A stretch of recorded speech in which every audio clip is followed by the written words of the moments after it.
who are you going to be? And if you'll notice, I'm not asking what are you going to do, but who are you going to be? I'm asking you about how you plan to live your life every day.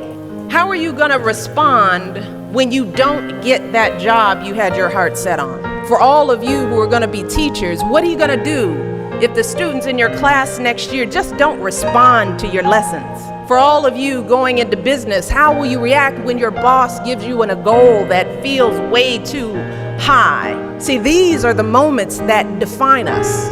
Not the day you get the promotion, not the day you win Teacher of the Year, but the times that force you to claw and scratch and fight just to get through the day. The moments when you get knocked down and you're wondering whether it's even worth it to get back up. See, those are the times when you've got to ask yourself, who am I going to be? And I want to be clear, this isn't just some vague platitude about building character. In recent years, we've actually been seeing a growing body of research that shows that skills like resilience and conscientiousness can be just as important to your success as your test scores or even your IQ.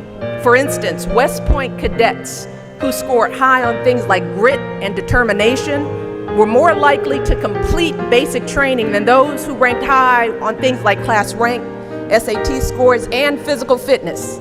So what we're seeing is that if you're willing to dig deep, if you're willing to pick yourself up when you fall, if you're willing to work until your weaknesses become your strengths, then you'll develop a set of skills that you can mold and apply to any situation you encounter, any job you might have, any crisis you might confront.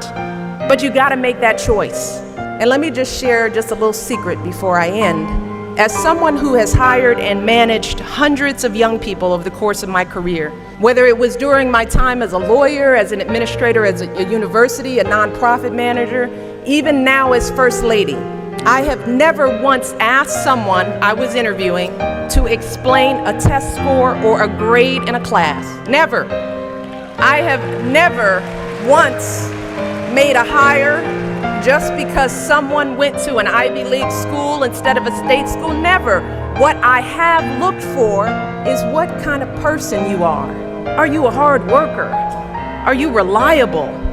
Are you open to other viewpoints? Have you stepped outside of your own self-interest to serve others? Have you found a way to serve our country, whether in uniform or in your community?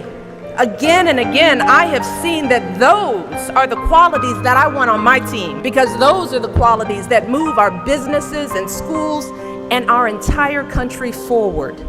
And just understand this. Those are the qualities that you all already embody. They're the values you learned from your parents, from the communities you grew up in. And today, more than ever before, that's what the world needs.